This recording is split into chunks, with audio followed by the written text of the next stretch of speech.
പ്രിയപ്പെട്ട സുഹൃത്തുക്കളെ, എന്മ കഴിഞ്ഞ കുറേ വർഷങ്ങളായി ചെയ്തു വരുന്ന ചാരിറ്റി പ്രവർത്തനങ്ങളുടെ ഭാഗമായി നാട്ടിൽ നിന്ന് ലഭിച്ചിരിക്കുന്ന 2 അപേക്ഷകൾ ഈ വർഷം നാം പരിഗണിക്കുന്നു. ഒന്ന്, മേരി ഫ്രാൻസിസ് 2007 മുതൽ ബ്രസ്റ്റ് ക്യാൻസറിന് ചികിത്സയിലാണ്. രോഗം ഭേദമായി വരികയായിരുന്നെങ്കിലും ഇപ്പോൾ അത് ലിവറിനെ ബാധിച്ചിരിക്കുകയാണ്.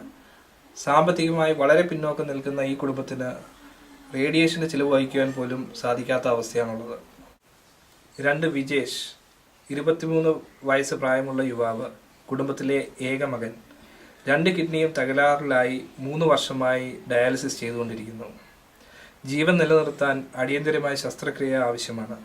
ഡയാലിസിസ് തുടർന്നു കൊണ്ടുപോകാനുള്ള സാമ്പത്തിക ശേഷി പോലും ഇല്ലാത്ത കുടുംബത്തിലെ ഏക ആശ്രയമായി മാറേണ്ട ഈ ചെറുപ്പക്കാരന് വേണ്ടിയും ക്യാൻസർ രോഗിയായ മേരി ഫ്രാൻസിസിന് വേണ്ടിയും ചികിത്സാ സഹായം നൽകുന്നതിനായി എന്മയുടെ ആഭിമുഖ്യത്തിൽ ഒരു fund raising event June 9 conduct ചെയ്യുന്നു. ഈ രാജ്യത്ത് നല്ല ജീവിത സാഹചര്യങ്ങളോടെ ജീവിക്കുന്ന നാം എത്രയോ ഭാഗ്യം ചെയ്തവരാണ്. നമ്മളാൽ കഴിയുന്ന സഹായം നൽകി ഈ 2 കുടുംബങ്ങൾക്കും ഈ വിഷമസ്ഥിതിയിൽ ഒരു ചെറിയ കൈത്താങ്ങാകുവാൻ എൻഫിൽ മലയാളി അസോസിയേഷൻ്റെ പേരിൽ അഭ്യർത്ഥിക്കുന്നു. നിങ്ങളുടെ ഡൊണേഷൻസ് ചാരിറ്റി സ്പോർട്സ് ഡേയിൽ സംഘാടകരെ ഏൽപ്പിക്കാം, അല്ലെങ്കിൽ നമ്മുടെ വെബ്സൈറ്റിൽ ഓൺലൈനായി സെക്യൂറായി പേ ചെയ്യാവുന്നതാണ്.